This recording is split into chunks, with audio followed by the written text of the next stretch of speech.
Welcome to the July 14th, 2020 episode of Reactive Consciousness, the in-depth podcast about what happened this week in our lives. I'm your host, vysethebold, and this is... Lotus, Prince.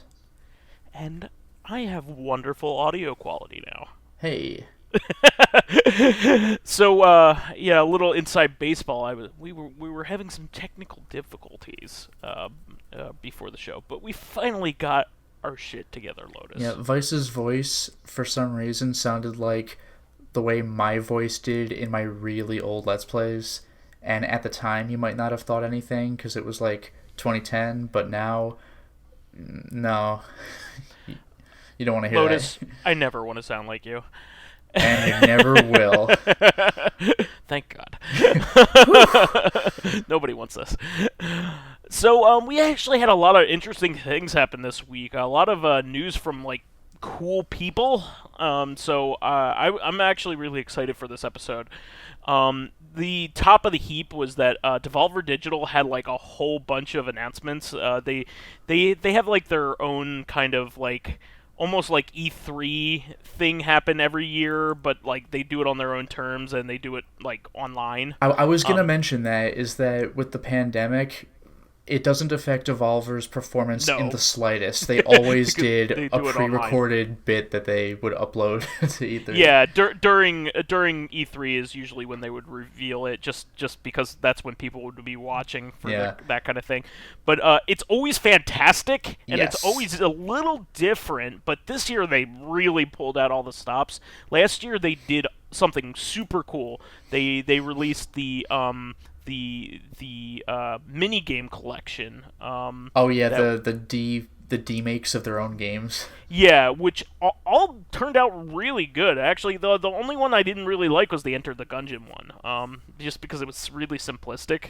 Yeah, Hotline Milwaukee was legitimately good, and it probably about what an NES version would have been. Ape Out Jr. was just Donkey Kong Jr. with a little bit of a clever twist. I can't speak for the Gato Roboto because I haven't played the original one, but that was a Castlevania-style game, I think. Yeah, so rather than it being a Metroidvania, which is what the actual game is it's more like a classic Castlevania game. Okay. A straightforward That is a clever idea. Difficult. That is a very clever idea, though. How do you, downgrade Castlevania PS1? Castlevania NES? Yeah. So it plays similar to, Castlevania 3 mixed with, Ghosts and Goblins, almost. It has kind of it does. You have 2 hits and you get knocked considerably back when you get hit, etc. Yeah. But most of the games are quite good. We ran through most of them, and we ran through all of them and beat most of them. We beat Ape Out Jr. and Hotline Milwaukee. Oh yeah, and you were playing that one Defender style game. I forgot what that was. Yeah, I forget. There was an Ibanob game too, I think, right? What was it? Ibanob, isn't that one? Oh, I games? don't know. Ibanob. Although I think they had a take on Downwell as well. Oh yeah. It was an 8-bit Downwell somehow. Yeah, it was Downwell is already pretty minimalistic, so this was a watered down version of that. Yeah, but the Devolver bootleg collection. It was great, and what did it cost? Something stupid. It was it's $4.99. And they gave a discount that was a few cents off. It was some ridiculous number. Yeah. It was 2 cents off, something like that. Yeah, Luftrausers, that was what we were talking about. That was the one, and that game looked Biku quality. Ball Stars was the other one. Yeah. But the Gato Roboto one was called Catsylvania. Oh, perfect. I forgot about that. Super Absolver Mini Turbo Fighting Championship. I don't think we played that one. Yeah, I don't believe we tried that one at all. Downwell was called Shooty Boots. Which is what Downwell is. Yeah, and Enter the Gungeon was Enter the Gun Dungeon, which was... Yeah, that's my favorite title by far. It's probably my least favorite of the ones we played, but Enter the Gun Dungeon has the best name. But you... Hotline Milwaukee's pretty funny. Hotline Milwaukee worked, and it had a boss at the end and everything. Yeah, but the name is Hotline Milwaukee. You're just in Wisconsin, even though you can't really tell because you're indoors all the time anyway. Exactly. We could say hi to the Red Letter Media guys. Yeah. I wonder if they know about that game. Maybe Rich does. Yeah, they're not big video game guys. They're Rich kind of is. Rick and maybe Jack as well. Mike does not give a fuck, but Rich is more of a video game guy. But this year they pulled out all of the stops. So they had what was called the Devolver Land Expo. Did you get a chance to check this out? No. Actually, the main thing I want to look into is, as weird as this sounds, their ongoing plot. Like, there's this storyline that's gone since like a few years ago, where like all of the their RoboCop plotline. So what they ended up doing is they released a free advert game called Devolver Land Expo, and it is quite possibly the most elaborate advert game that I've ever played. It is a first-person shooter, like where you go into an abandoned expo hall. I don't know whether they planned this, but it's very on the nose for 2020 for sure. But it's abandoned expo hall, and you go in, you have to get past security bots, and it looks good too. It's a very realistic looking game, and you get like a t-shirt cannon from the Devolver stand, like the merch stand in there, and you go in there and you run through a bunch of their exhibits, virtual exhibits of their games, and you get to see all kinds of different things from the game that look like they're there, but it looks like a realistic environment. And when you look at the different trailers that are playing, it'll actually full screen into a trailer. Oh, that's great. Of the actual game. The way you're describing this sounds kind of like the Insomniac Museum and some of the Ratchet and Clank games. Yeah, it's something similar, like to, or even like the Namco Museum back in the day. It's kind of a celebration of Devolver, but like really elaborate. Like they put a lot of time and money into it, for something that is free and of the time. You know what I mean? Yeah. People will play this later. It'll have some legs. Like people will want to play it just to play it.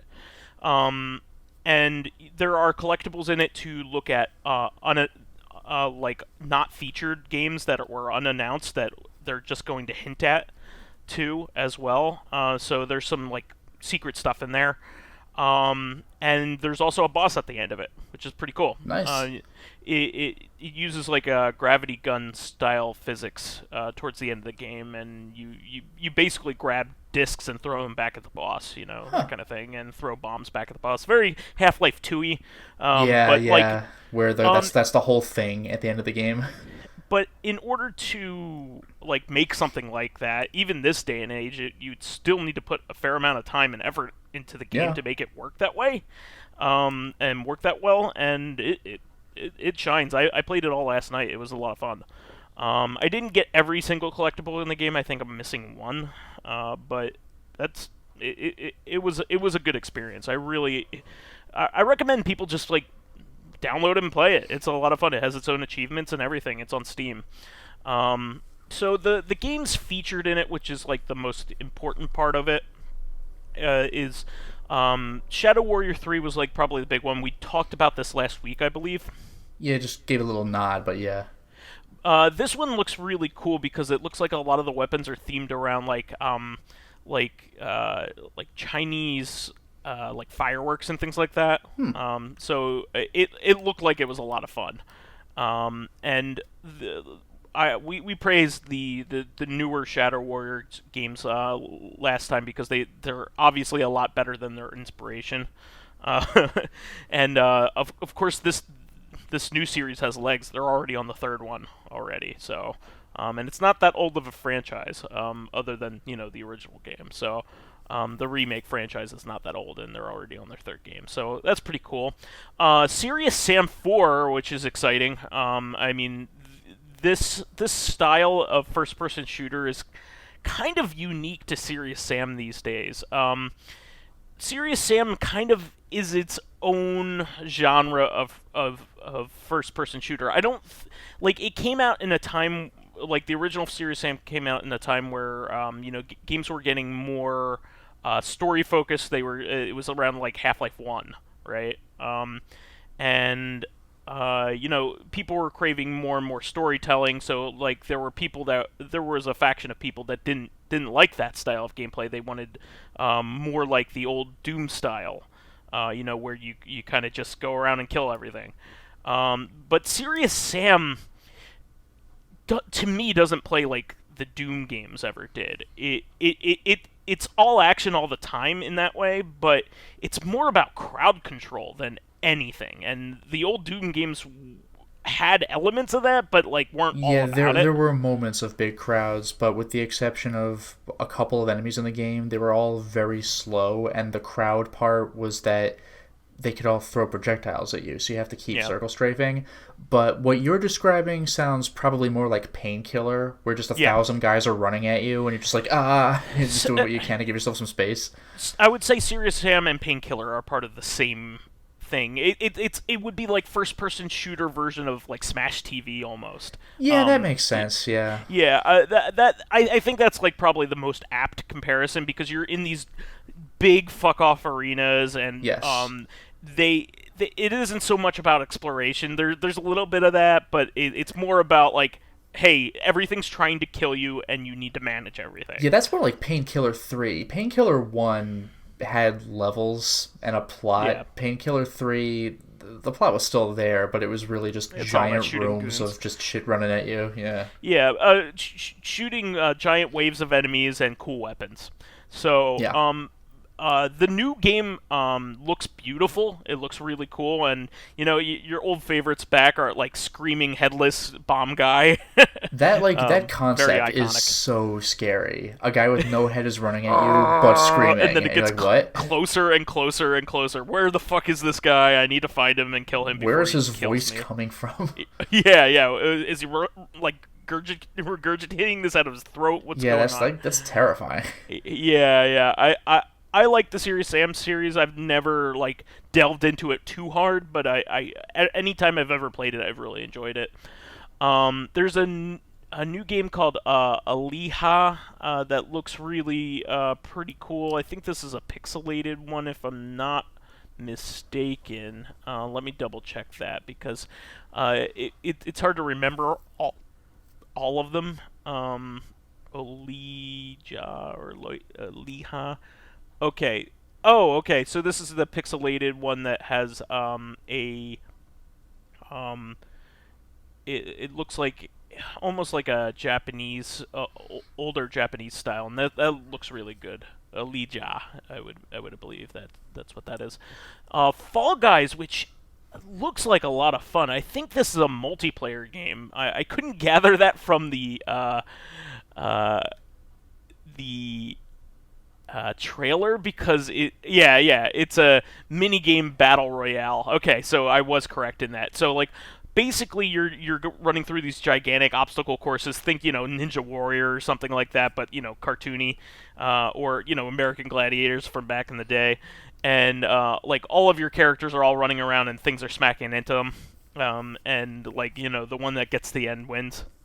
That kind of thing. But there's like all kinds of things happening to the mass of guys that is all playing the game. So it's pretty cool looking.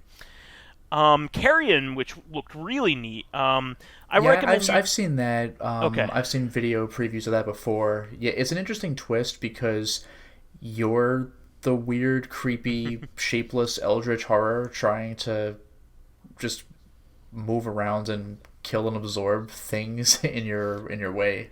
Yeah, not unlike a game that we know well, but I'm not going to talk about because that's kind of a spoiler. But Katamari, yes. Yeah. But Carrion, I think the thing with that, I forgot who was doing it. I want to say Strictly Limited, but I'm pretty sure that game is getting a physical release as well. That was part of the limited run game news actually this week. So okay, they're doing that too.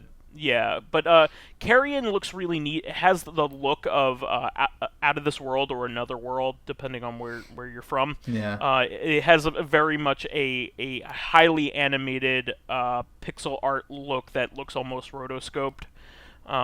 It looks really cool. I'm really looking forward to that one in particular. There's Blightbound, which looks to be a strategy RPG with Vikings or a Viking-like band of people. There's Weird West, which it looks like it's an overhead Wild West RPG game, adventure game. So those were like the big games during this. And also during their live event, which they also held, they also had a no like a quick bonus of No More Heroes 3 gameplay just for like a quick half second. Yeah, I love that they keep just messing with us with No More Heroes 3. Like, I think I mentioned this a week or two ago, but the last time we saw No More Heroes 3 gameplay, Suda51's head was just, like, it was just him talking to the camera, and the gameplay was behind him on the TV, but you couldn't see it at all because his head was blocking the whole thing. It was great. Yeah, this was 2 seconds of Travis, like, just swiping his sword in the parking lot of the motel that you're always in front of. I mean, like, that's kind of like the original teaser for No More Heroes 3. There's that whole animated thing. You didn't know it was for No More Heroes 3, and then it shows, like, a second of Travis attacking a guy. Like, there, can't say we didn't have gameplay. Like, okay. But I'm a big we're both big No More Heroes fans, so we haven't gotten a chance to play the Switch game that came out a little while ago. But yeah, I got it on PS4 actually. I'm pretty excited to start it. Yeah, we should play that duo if we could. Yeah, I was gonna say I'm probably just gonna play solo because I want to just play the game. Yeah, it's unfortunate because like if it weren't for like the COVID stuff going on, I think we could probably arrange that. But well, I mean, yeah, but like over the course of months. Yeah, that's true. Yeah. That's true. If we really wanted to schedule it, I'm sure we could make it happen. But like, that's irrelevant. Yeah, I just want to play the game, so I'm gonna do it. Yeah. So yeah, that was it for Wayforward. Devolver Digital. But like that was a lot of really cool stuff. That is a lot because last time Devolver had like a few announcements of really big hitters, but this time they have many games, some of which are still big hitters. Yeah, Devolver might be my favorite indie publisher at this point. I don't know. Like they're definitely up there. I don't know if I have a favorite, but Devolver's presentations are easily my favorite. Their attitude as a company is really, really cool, and almost all their games I at least want to play at some point. You know, I also love how they just take the piss out of the industry too. Yeah, like here it's a coin that's like, you know, rare and limited for our company. It'll be like $300 or some bullshit price. Or they made up like the Devolver Classic, you know, in response to the SNES and NES Classics. Well, we got one of those. It was just a bunch of bullshit. It was fantastic. My favorite, though, was their setup for the eventual reveal of Metal Wolf Chaos, where they're like, we have a new game coming out.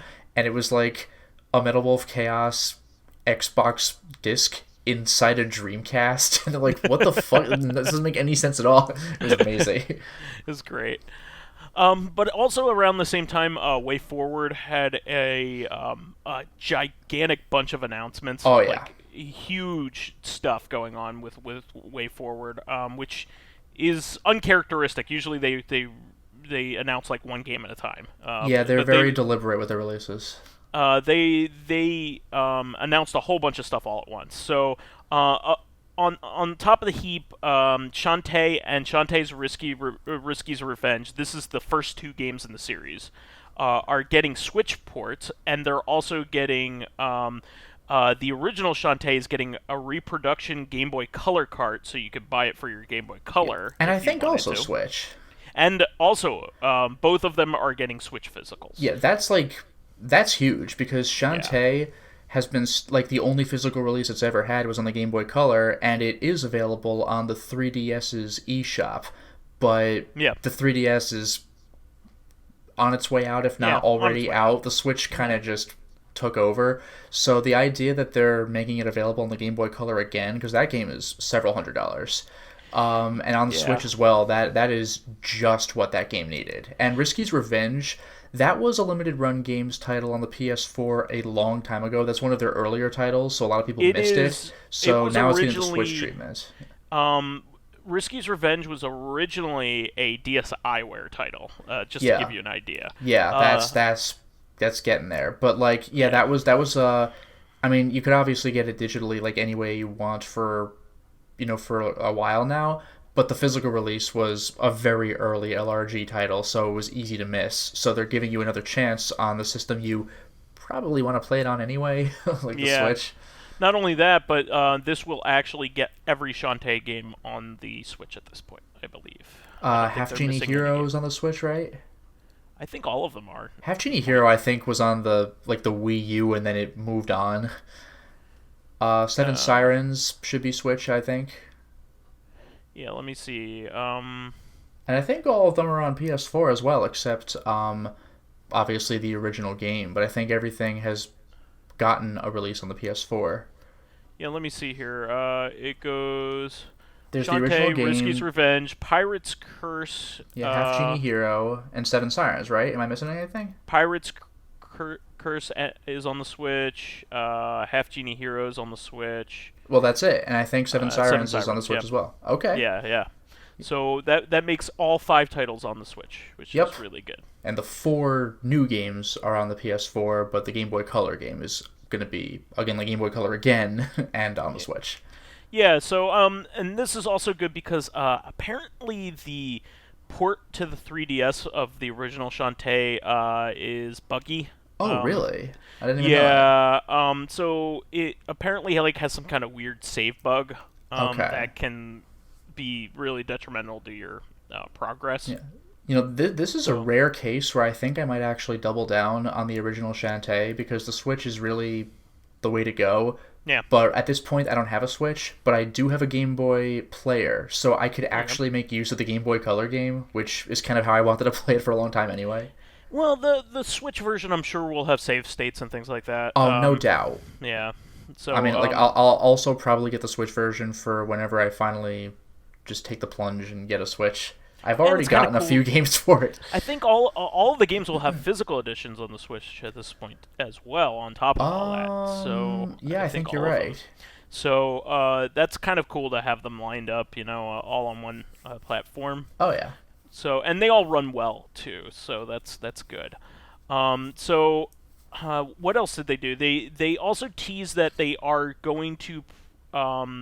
They teased a River City Girls announcement. So they didn't say what they're doing with River City Girls in addition to what's coming out. They confirmed whatever it is, it's another game. It's another full game. It's not DLC to the Okay, I was wondering about that.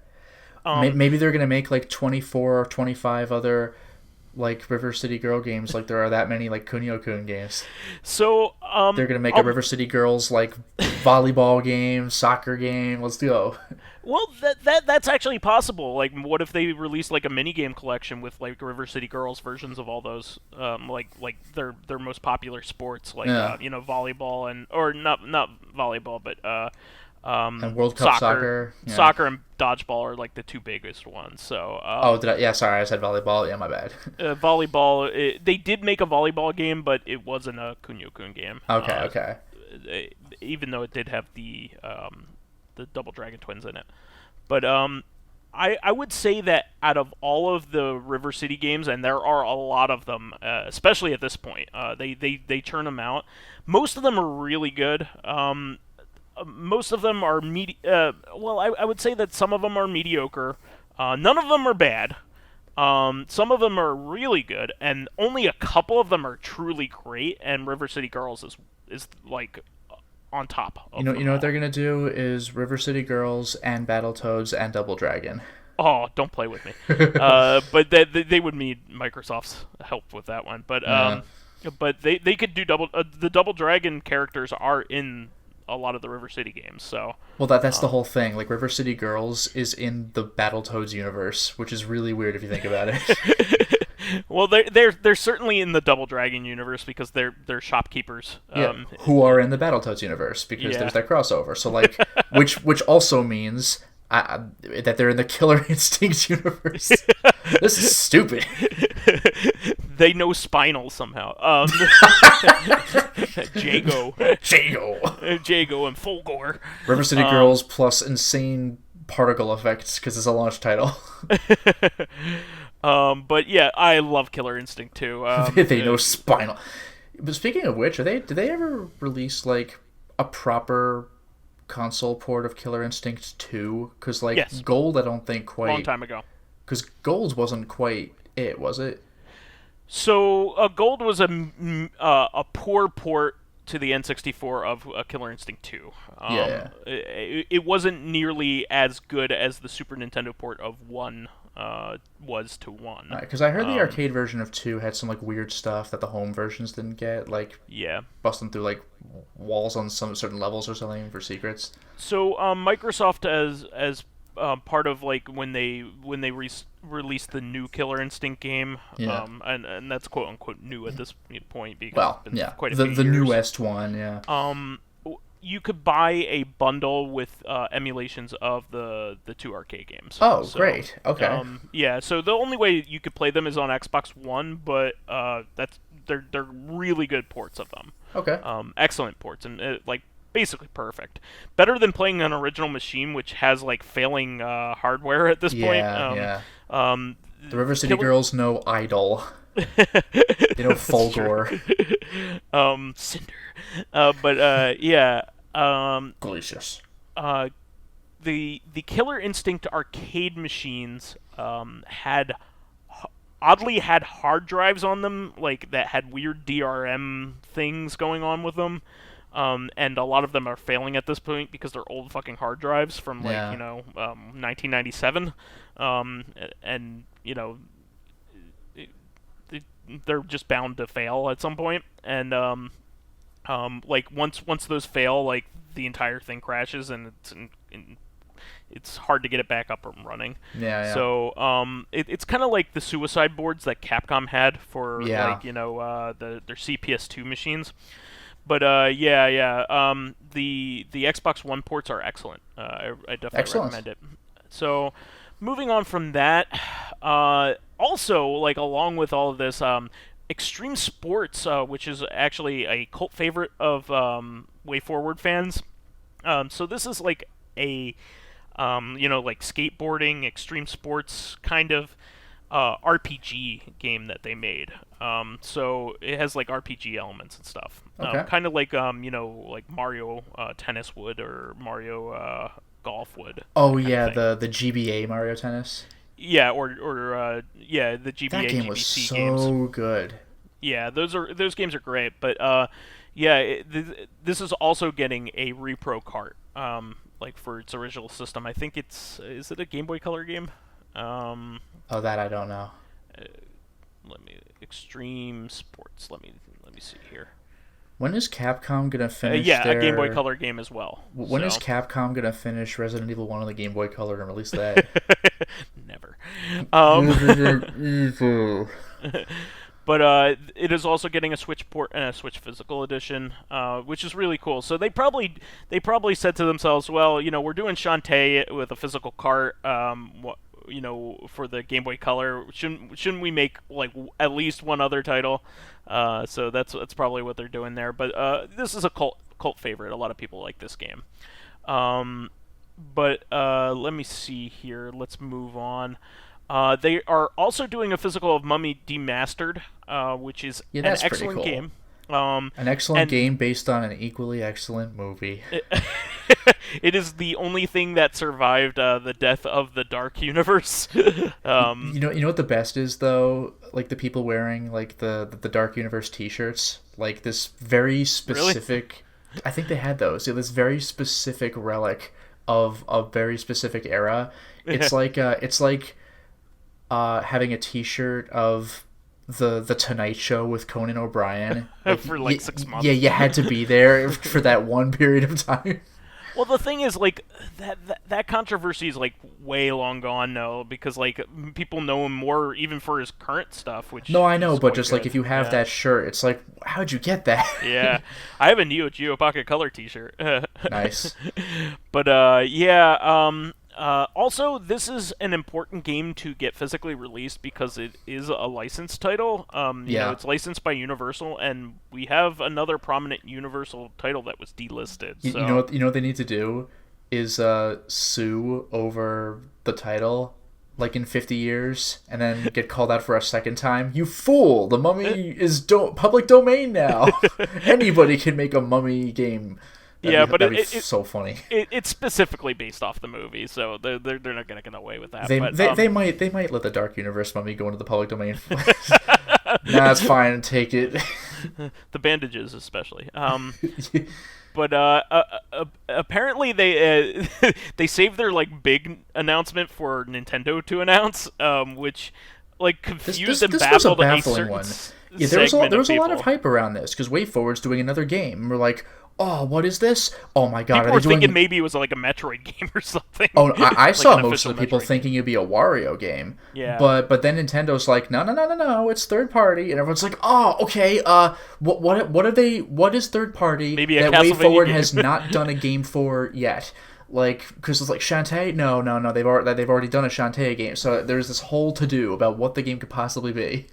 Yeah, so they revealed it, and like I think there's a certain segment of the gaming population that was a fan of this. It was way past our time. But so they're making a new Bakugan game, which was for probably people 10 years younger than us. Yeah, like someone in a Discord group I was in said, I expected nothing, and I'm still disappointed. But there were people that were big fans of Bakugan, so it's like kind of like almost like a Aliens meets Pokemon kind of thing. Yeah, I've seen a little bit of gameplay of it, and it seems like something I might have liked if I were the right age when it came out, but I do not care. Yeah, I mean, it just seems like generic anime thing to me.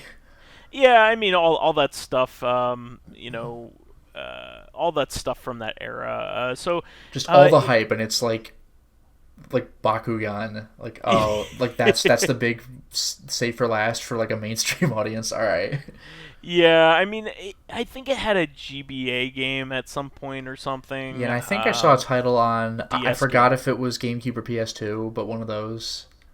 Yeah, it was definitely PS2. that era. But yeah, there was a DS title. Yeah, that had mini games, but that was made by Activision. So Wayforward making this is pretty. It'll obviously have that Wayforward. Yeah, Wayforward kind of has a feel about mark their of games. Quality. Yeah, most of their games are good. So even their licensed titles are pretty fun. Well, yeah, they did DuckTales Remastered. That was fantastic. They did A Boy and His Blob as well, didn't they? Like on the Wii. Yes, that was actually a passion project. So that one. It would have to be like. Yeah. Remember A Boy and His Blob? No. On the original NES, what? you feed beans to your blob. What the fuck? You change his shape. Not only that, but like the original game is like so fucking difficult without a guide. Like yeah. Because you have a limited amount of beans and you need them all for specific instances. So there you can't just go like, oh, I'll try it, see what happens. Like, well, now you've wasted a bean. Yeah, and they all have like very esoteric uses. So you don't even know whether they're like supposed to what they're supposed to be doing, and they also aren't labeled in the game. So you have to like either try them all out and then restart the game or whatever. Yeah, that's like Toe Jam and Earl if you play on fixed mode. Like just try a present, see what happens, and then reset. Yeah. It's like they have the ketchup one, which makes the blob catch up to you. All right. There's licorice ladder. There's like I forget what the manhole is, but like anyway, the Wayforward one was originally on the original Wii.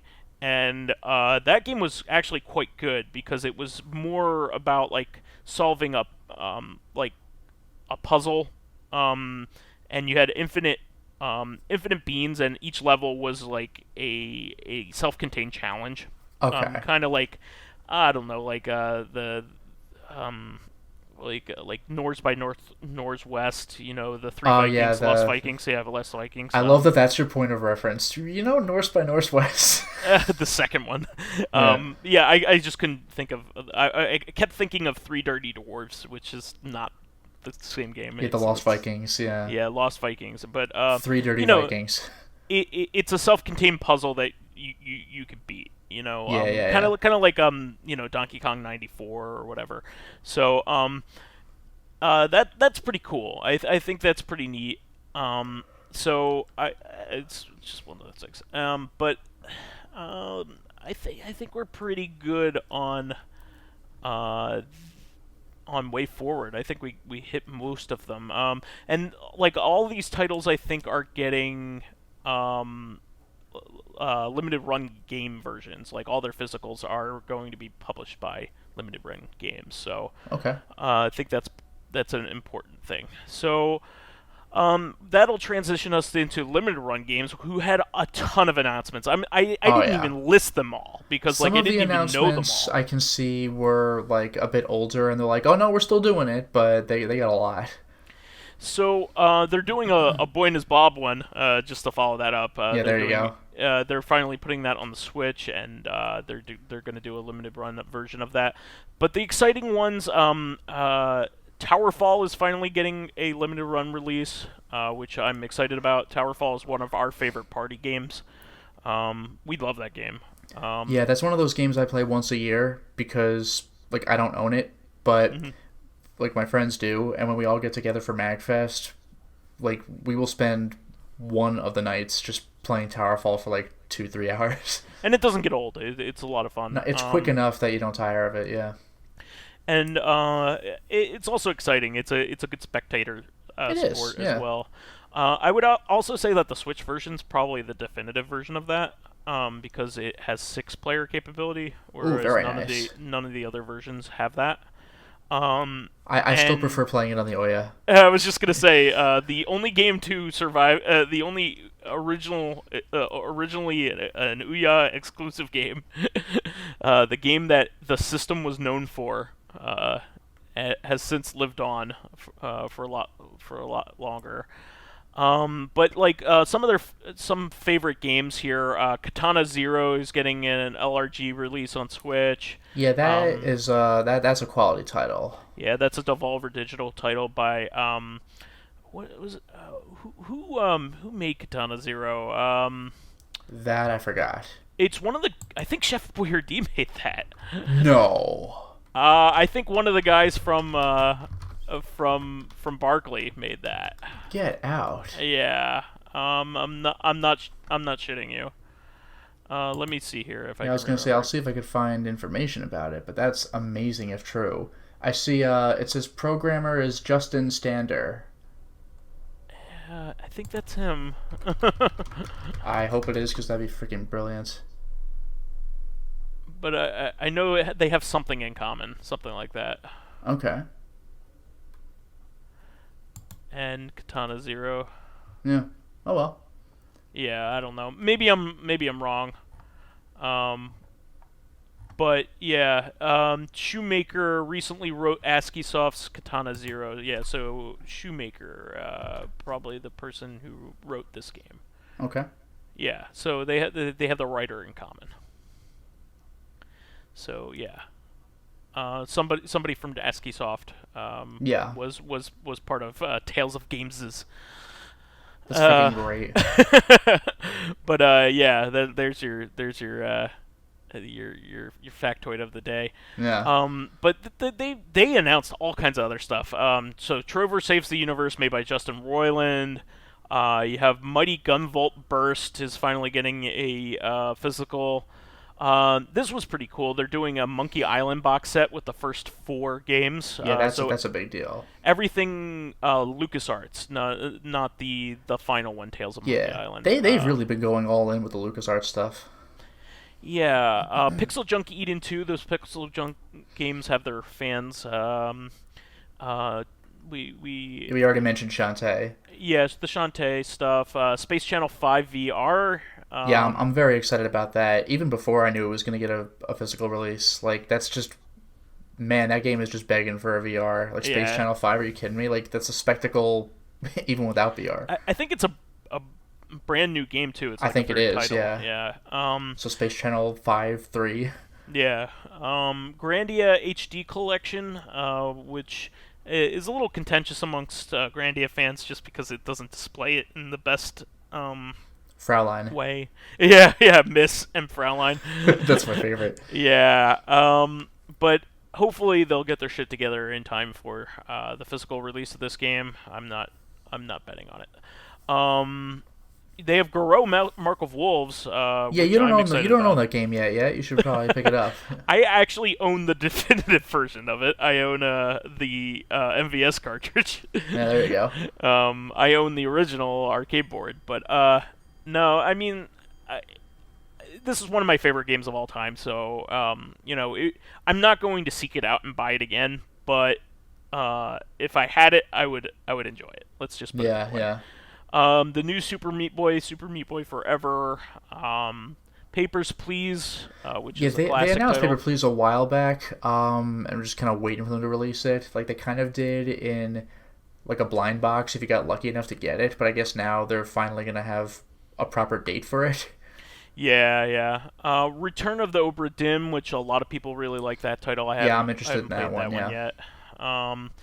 This was really cool. The Ys Origin release is that's the remake of Ys 1 and 2, right? No, Ys Origin is actually a prequel. Oh, it's on that. Okay. You actually play as the bad. One of the characters you could play as is the bad guy from the first one. Oh, that's crazy. So yeah, Dark Fact is the official romanization, but sometimes it gets translated as Dark Fucked. But this is a very good title. It was made using the Oath and Felghana engine, which is the first modern Ys game that runs in 3D and plays like Ys does. Like the PS2 game. Yeah, so Oath and Felghana was originally a PC game, and it never actually got to the PS2. Oh, excuse me, I might be thinking Ark of the Fish Team. You are. That is the. You know what? That might be the first modern game. Might be Ark of Nipishtim, and then they made Oath and Felghana. I think that's how it made. I think that's how it happened. But anyway, it's also considered to be like Oath and Felghana is considered to be like the crown standard of Ys games. It's one of the best games of all time in general. But Ys Origin is quite good on its own as well, and it's getting a Switch port. And what's really cool about this release is that it's emulating their original big box PC version of this that came out in Japan. But it's for a Switch game, but it comes with all the same stuff, and it has nice box. So that's one of the things that Falcom always did, in addition to having like great games and great music, is that their feelies were always good. Their boxes were always pretty awesome. So Grease is getting or Gris, is it Gris? I don't know, but Gris. GRIS. Yeah, that's already gotten a PS4 release, I want to say, but it's going to be getting the Switch treatment as well. Yeah, that's a Devolver game as well, I believe, right? Is it?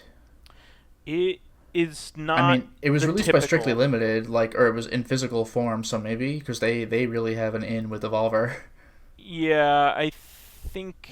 Hold on. Yeah, this is a Devolver game. Okay. Not by.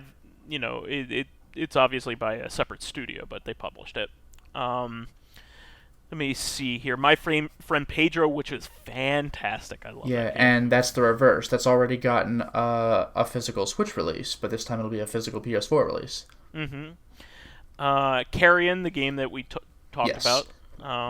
That I think it's just Switch. I could be wrong. Yeah, I think that some of their games are Switch only at this point. And they saved what they thought was going to be the best for last, but some people came away a little disappointed on it. But they are doing the Castlevania anthology.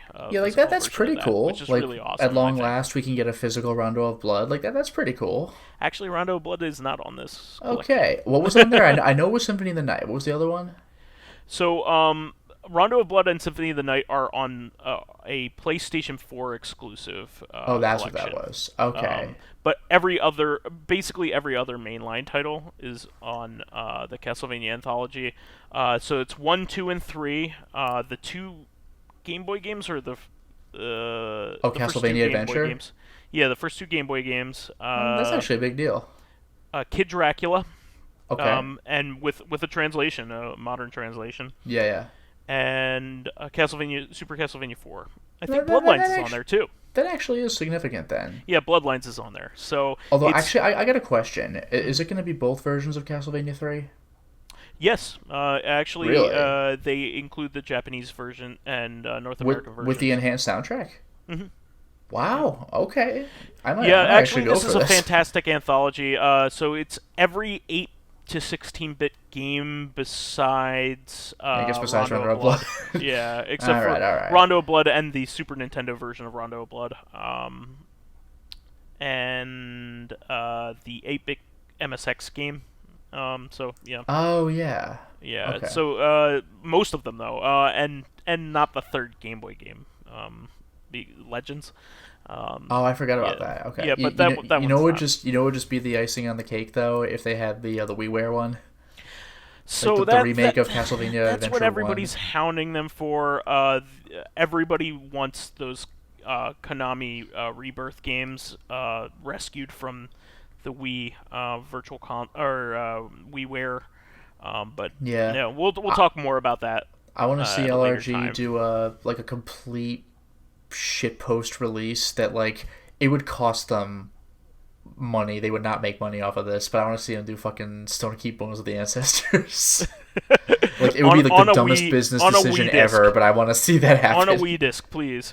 Because that would actually be legitimately interesting. It was on a Wii disc. Also, it would have to be because it has bullshit motion controls. Yeah, they're not as bad as you think, but it's still come on. They were terrible. But one last thing, they also announced a YouTube series that they're doing now, limited run, the complete run. Did you have a chance to take a look at this? This I actually don't even know what it is. So, do you know about Jeremy Parrish, the guy who does Retronauts? I've heard you mention his name, but I don't follow Retronauts. Okay, well, he does these Game Boy Works perspectives, he's been and also for other games he did a Virtual Boy Works perspective where he actually takes each game chronologically on a system and then gives them their own due. Okay. So as they were released, so you can kind of see. So he's documenting the progression of the releases on any given system. He actually completed. He did an entire series on every single Virtual Boy game ever released. That's impressive. And each episode is a high quality production. It's really good, and he's a really good writer. So he got hired by Limited Run Games to basically be their curator. So they hired him to do that style of perspective, retrospective on every single one of their releases. Okay. So the first one has the first game that they ever released on Limited Run. Breach and Clear for the Vita. Yeah. So he talks about that.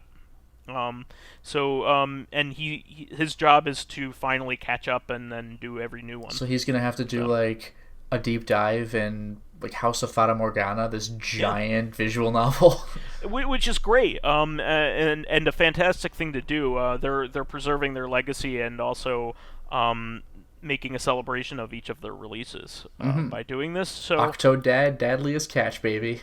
And it's also advertisement for them, so it's a win situation for everybody involved. Really, really cool stuff.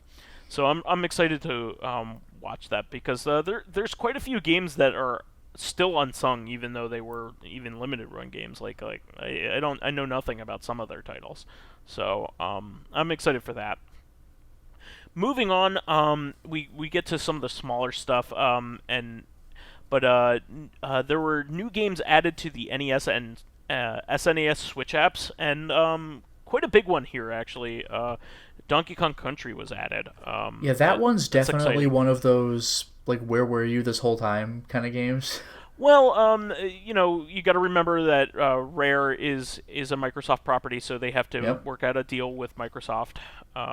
Or Rare is a Microsoft company, so they have to make a deal with Microsoft every time they want to release this. I believe Donkey Kong Country is the second highest selling game on the system, so it definitely needs to be on there. Yeah, it helps sell the system. And didn't a lot of SNESs come with it besides?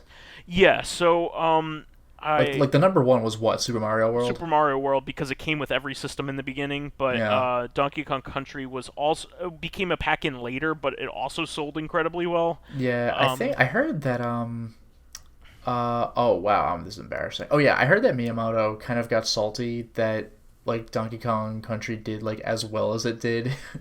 Yeah, I think he didn't like the look of it. He didn't like the art style. It is kind of a weird look. I prefer the Donkey Kong Country 2 and 3. Like, I think they like fine-tuned it a little bit more, but it was like this 3D-ish looking 2D game. Like, it looked absolutely insane. Like, it was stunning at the time. And you may remember this, but like at the back of the instruction manual, it's just talking about like, dude, we busted our asses to make this work. We had these computer stuff. We were doing all this. Like, they were super proud of their work. Yeah, and the music is phenomenal as well by David Weiss. Yeah. You might know this, by the way, but fun fact, you know how Donkey Kong Country 3, the soundtrack was done by a different person? And you can kind of tell? Yeah, but he did the Game Boy version or something, right? Yes. By the way, I will say, I love Donkey Kong Country 3's soundtrack. But yeah, David Wise kept going, and he did the Donkey Kong, what do you even call it, Land 3? Yeah, that's the Game Boy game. So yeah, he did it, and it's very similar to the SNES game. Yeah, I this is an absolute favorite, and I am absolutely certain that Nintendo made the deal for all 3 games, because why wouldn't they? Yeah. The second game is widely considered the best in the series, best of the game. Classic series. The trilogy. Yeah. Tropical Freeze is probably considered the best game by many. Yeah, Donkey Kong Country fans. Returns and Tropical Freeze, like, man oh man, like, if the SNES could have done that, then they would have made those games. Yeah, Tropical Freeze is like the Little Chef's Kiss. It's like one that of is the a quality best things title. ever made. New Funky Mode. Yeah, that's like the new and Knuckles. It's so great. Also with Funky Mode. But the other 2 games are less exciting. So you have Natsume Championship Wrestling. Natsume's released a lot of titles on the Super Nintendo app. They had Wild Guns and on there recently. And Natsume's games are good. This is a good game. It's just might not excite you unless you're into wrestling games. This is one of the better.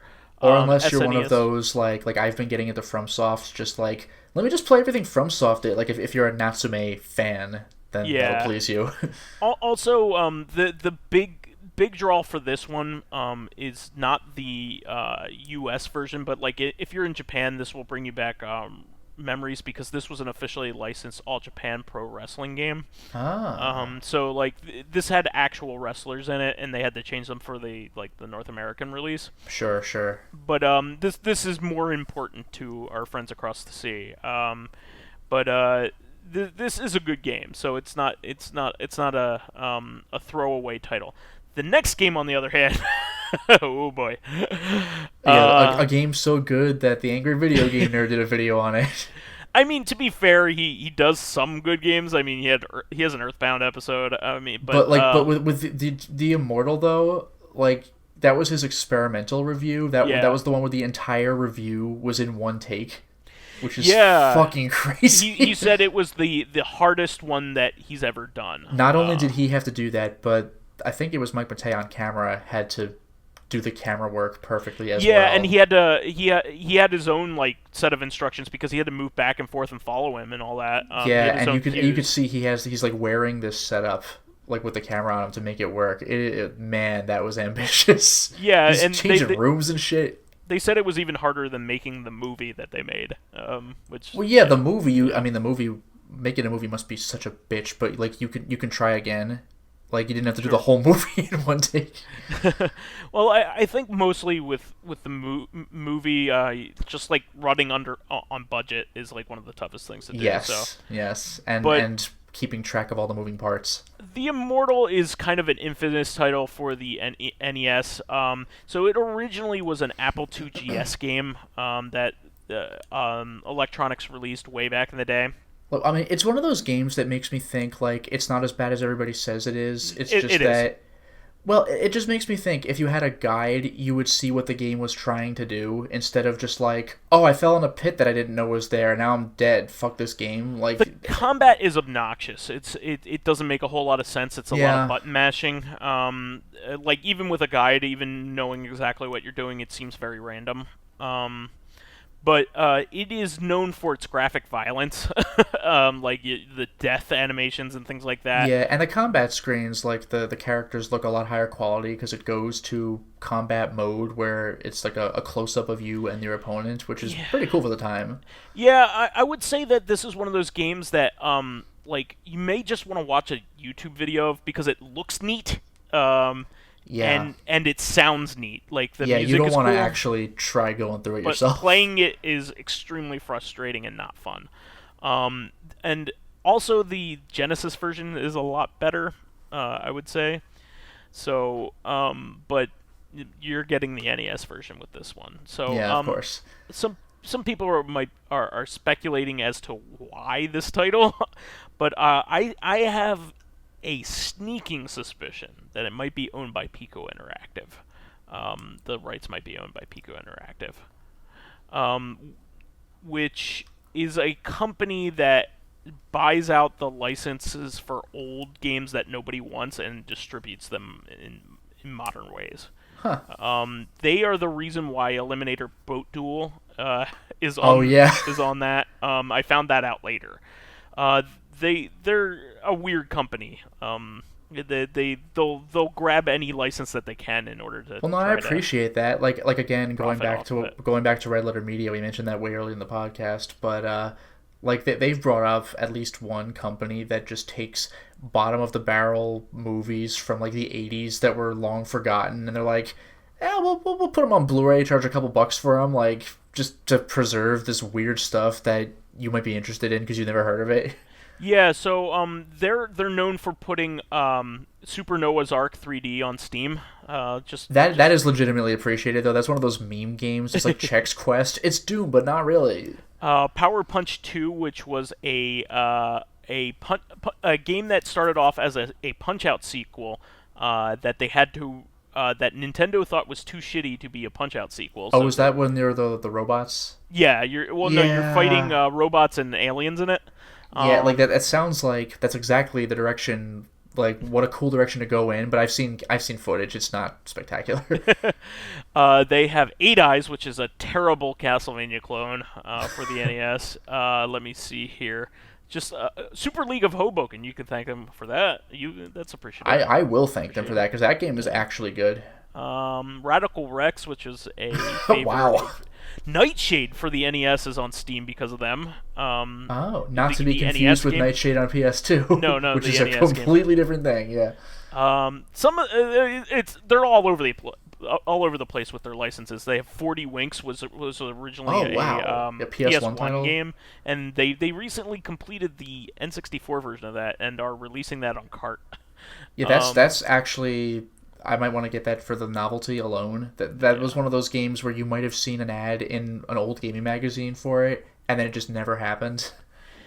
Yeah, they have Draken, which is the sequel to Dragon View, which is like a Super Nintendo game. I think there was a PC version of that first, but they I believe you're right. Yeah, for the original Draken. Bubble Ghost. They have Bubble Ghost. That's no obscure. Way. You know what Bubble Ghost is, right? Yeah, I saw a GDQ run of it. That's the Game Boy game where, like, you're a ghost and you're pushing a bubble from point A to point B. Don't pop the bubble. And that's the whole game, but it's quite tricky. It looks like this is actually the original PC version of this because it's in color. I didn't realize there. I only realized there was. I think it was like a Spectrum game or something like that back in the day. Wow. Yeah. Or maybe like a DOS game or something, you know. But they have like such a weird eclectic thing. They're also well known for making crappy like cartridges. Like if you buy their game on cartridge, they're not very good. At least when it comes to Genesis cartridges, they're apparently out of spec. So like a lot of people complain about them. But to each their own. Their N64 one's probably fine.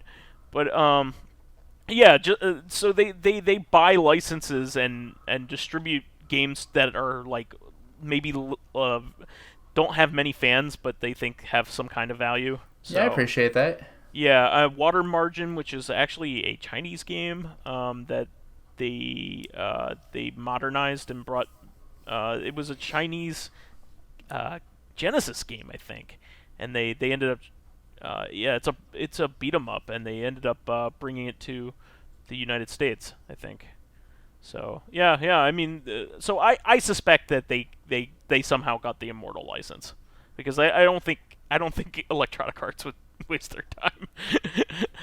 But moving on from that, uh, also I didn't know this was happening so soon, but Bloodstained Curse of the Moon 2 got released over the weekend. Yes. By the way, real quick, before we talk about Bloodstained Curse of the Moon 2, I should point out that on the SNES and SNES app, the Japanese one, if you have a Japanese account for the Super Famicom app, they released the original, I think it's the original, Shin Megami Tensei, which America never got. But it's We did, just very obscurely. We got SMT. We got the original Shin Megami Tensei in English officially on iOS for a very short amount of time. Oh, well, fuck off.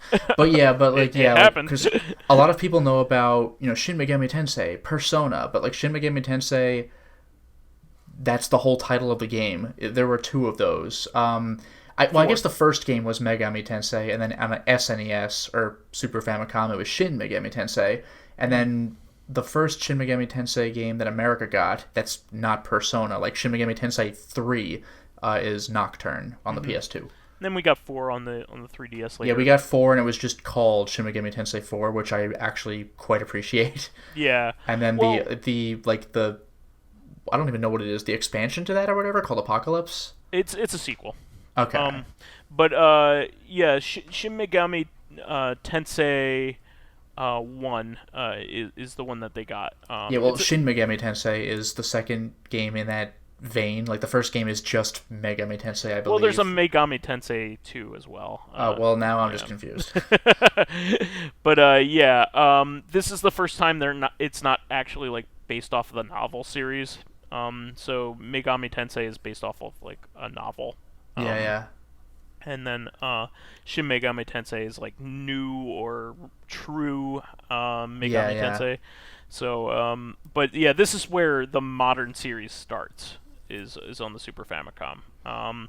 And yeah, this is the mainline series that spun off the Persona games and all that stuff.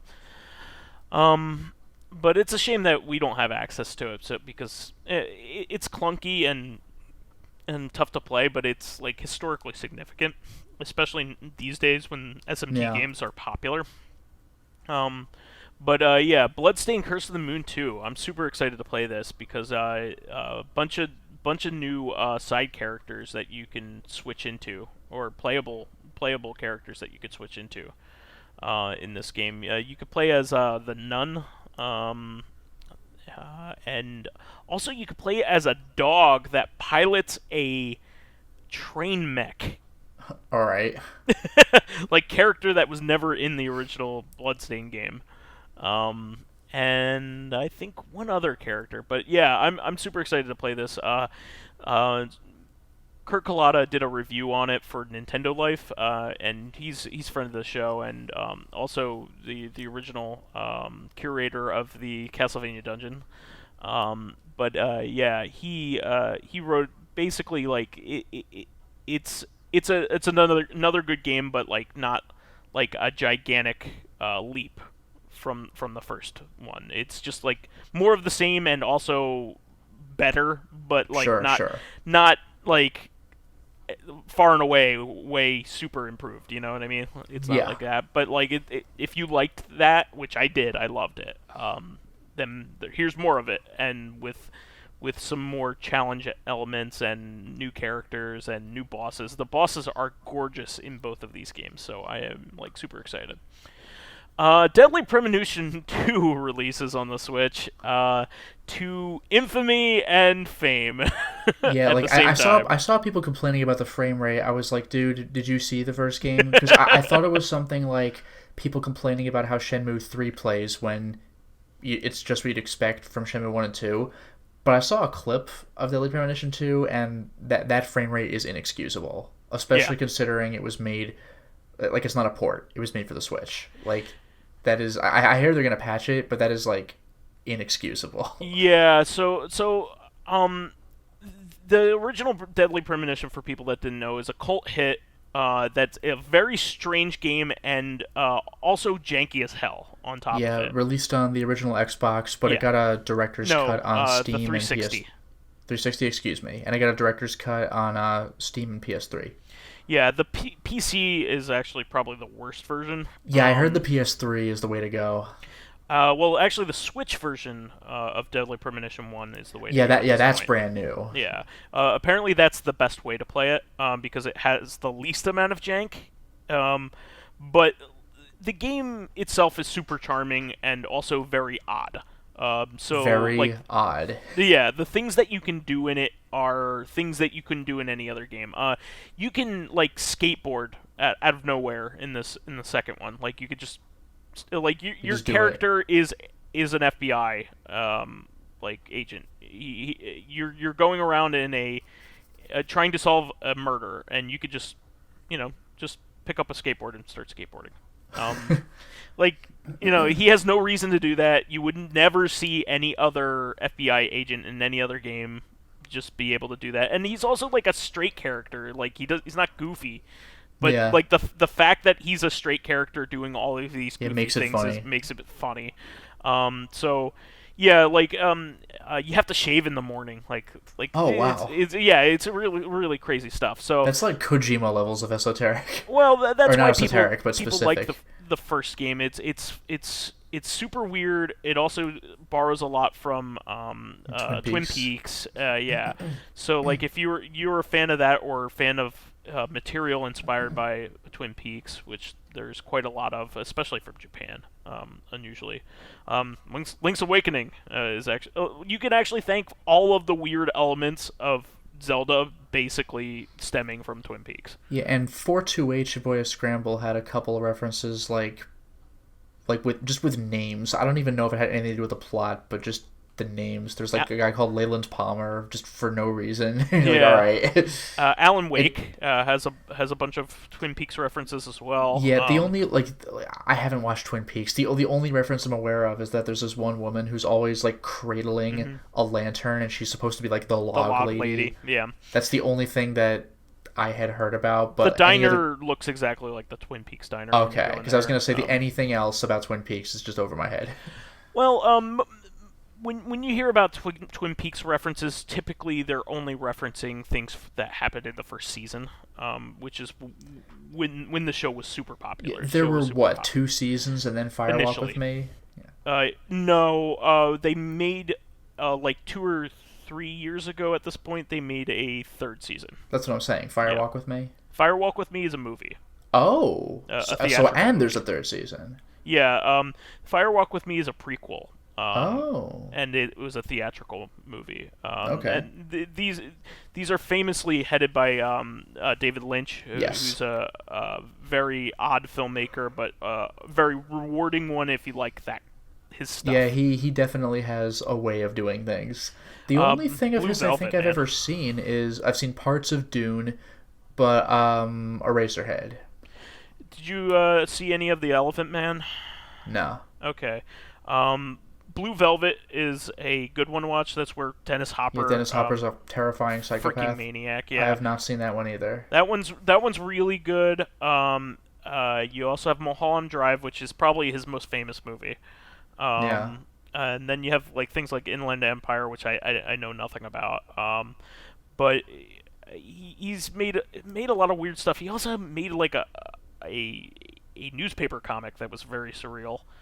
He also made a couple of advertisements that I never saw until the YouTube era for PS2. Oh yeah. It's just like he's really into creepy stuff generally. But and weird like jump scares like out of nowhere. Well, I was gonna mention he's done jump scares and they're quite effective, but he's usually more on the side of unsettling. Oh yeah. So like you don't he's done jump scares, but you never expect them to actually happen. So when they do, they get you good, even though they're not as crazy as you might expect. But like you're just in a certain mindset when you're watching his movies, so the jump scares just knock you out of your chair. The one that happens in Mulholland Drive is probably the most effective jump scare. I've seen that clip, and it's just like, whoa. Yeah, but I saw it on a gigantic screen, like in the theater. Yeah, that's fucked. And it I was just like, oh fuck! Like, what was that? It's like the opening of The Ring. It just comes from nowhere. Yeah, no, but you're not expecting it because it's not a horror movie. Like, also what you're seeing is like, I mean, it's not nonsensical because there was there was a way of telegraphing it, but it's Sure. not something you'd expect to see with your eyes. Yeah, yeah. But like Twin Peaks was his TV show. He was only involved, I think, in the first season. They fired him because he's difficult to work with after I'm the first sure. season. But he did the theatrical movie, and then he did the third season. So, but this is also the show that made Kyle MacLachlan famous. So, he was in some other stuff too. But like this was like the big thing. The FBI character in that. But anyway, Deadly Premonition 2, one of them, just like the first one, has extremely divisive critical reception. The first game, I think, won a Guinness World Record for most divisive title ever. Wow. It's actually been proven in terms of review scores were all over the place. It's one of those things, but this is the kind of game that me and Lotus love. Like, it's just weird, so we want to play it. Like, it's just one of those things. Yeah, I've been playing Alan Wake, so I look forward to seeing what happens when I play like a jank version of Alan Wake. Yeah, yeah. When it came out, like it got shat out on a system, and like it got word of mouth. It was Yeah. It was a word of mouth favorite. It was a $20 game when it released on the 360, which is like never happened. Yeah, that does not happen ever. It had no fanfare at all. But then people started talking about it, and then you couldn't Swery's find a titles copy are of freaking it. weird, man. Yeah. You got D4. You got well, he's working on The Missing. The Missing. Yeah, The Missing, I think, is his just That's his most crown achievement. well liked game. LRG did that one as well. I'm still waiting for them to actually make it, but they did. And He he's also working made on Winback 2. Excuse me? Winback 2. Winback 2. And he's also working on like a Kickstarter project. I think it's called The Good Place. Oh, okay. Yeah. But I'm excited for when as janky as the first game was, at least it like ran. It has really stupid physics. Like things don't, function correctly and smack together all the time, and like there's a lot of moving parts, just like a Fallout game or something like that. It's just like a lot of things going on because it's an open world game and it doesn't all jive well.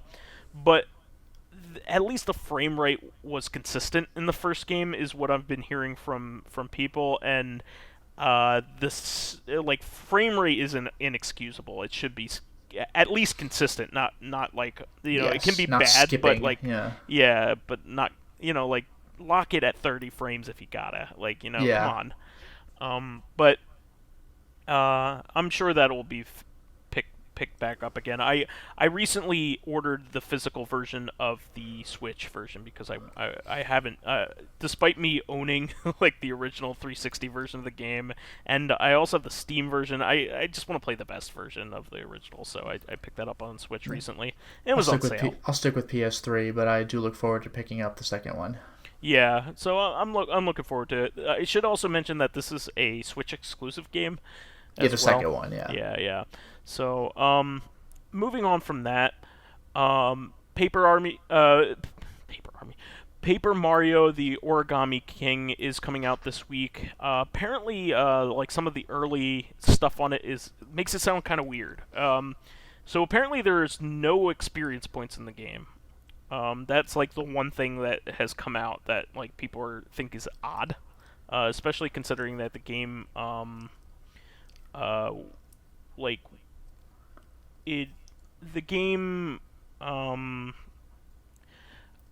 it was supposed to be like a return to form for the series, and apparently, getting rid of experience points is like kind of a weird thing to do if you're doing that. But I'm willing to give it a chance. I don't know what the overall reception of it yet is because I think it's still under embargo. But I mean, this series has always been experimental. Like they, ever since 1,000 Year Door, they've always tried something different. It's kind of their playground for these kinds of games. Plus, it looks beautiful, so I'm willing to give it a shot. Also, just a couple little things before we wrap up. So I think I think this beats the record for most a single game has ever sold for. Um, a boxed sealed copy of Super Mario Brothers for the NES sold for $114,000. So yeah. I'd rather buy a loose card for 10, but maybe that's just me. Yeah, that's you are a toy. I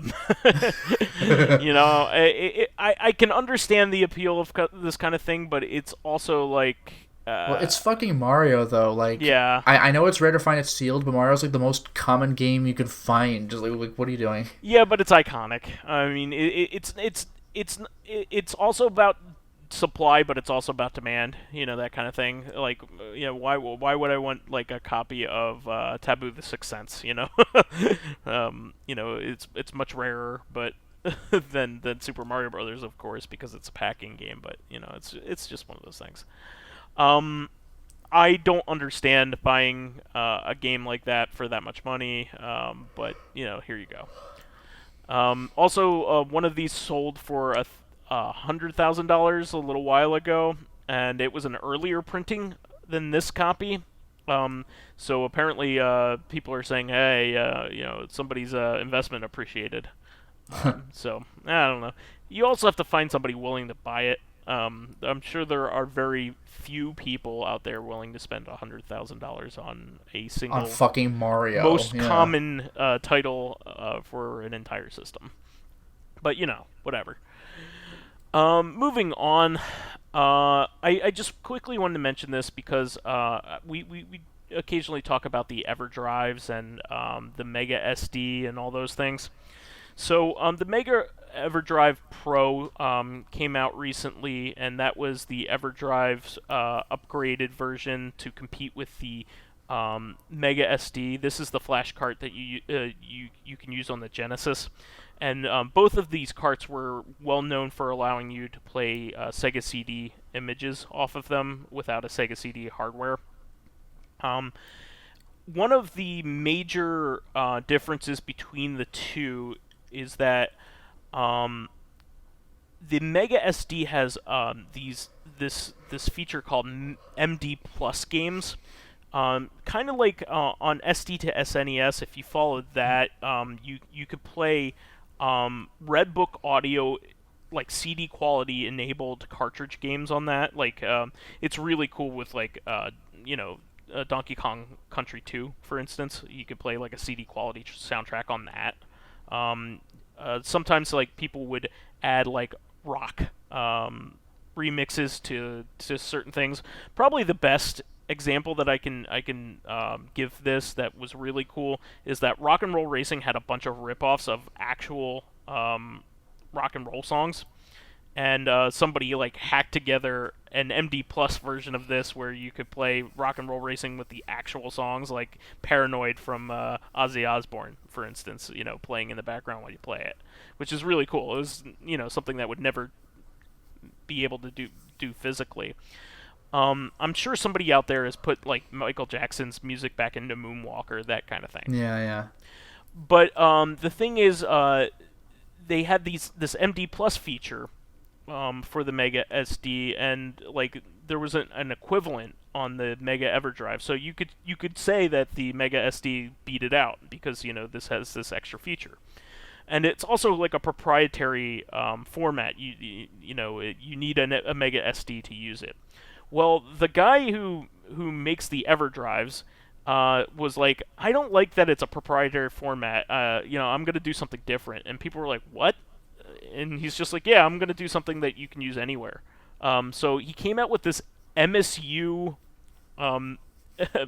MD feature, which he came out with a standard that will work on real hardware without like the Mega Everdrive Pro, or it'll work on the Mister as well. So he came out with he also came out with a converter program that will convert the MD Plus games to this. So now there is absolutely no advantage of having a Mega Everdrive or Mega SD. So I thought this was super cool because like you could use this on real hardware, and he did it for the greater good of the community, not just his own product. Because you can use this format without it. So I watched somebody play like a super remixed version of Streets of Rage 2 with an awesome remix soundtrack, which was pretty cool to see. I like the original music, but just to mix it up, maybe you might want to play it with a different soundtrack every once in a while or something. So I just thought that was really neat. Anything else that you wanted to mention, Lotus, before we wrap things up? No, I think that's all I could think of. Well, that's the show for this week. It was a doozy. There was a lot of cool stuff, and not much depressing stuff, thankfully. Yeah. Please remember to subscribe to the Corrective Consciousness YouTube and Soundcloud pages. While there, please give us thumbs ups, likes, and 5-star ratings on iTunes. It helps promote and spread awareness of the show, and any bit of encouragement helps keep the show going. You can also catch us on Thursday for our sister podcast, Corrective Consciousness, the podcast where we explore the inanity of pop culture. Finally, you can friend me as vysethebold on Steam, PSN, Xbox Live, Twitter, and pretty much anything. And you can follow me on my YouTube channel, Lotus Prince. You can hit me up on Twitter at Lotus Prince. And finally, if you are interested in seeing my videos early, getting in on exclusive live streams, selecting upcoming games for me to Let's Play, or getting in conversations with me and other patrons on Discord, then perhaps consider swinging by my Patreon account, which can be found at patreon.com/LotusPrince.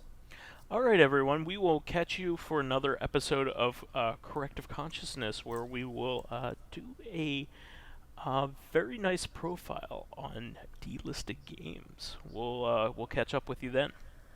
Until next time, everyone. Bye-bye.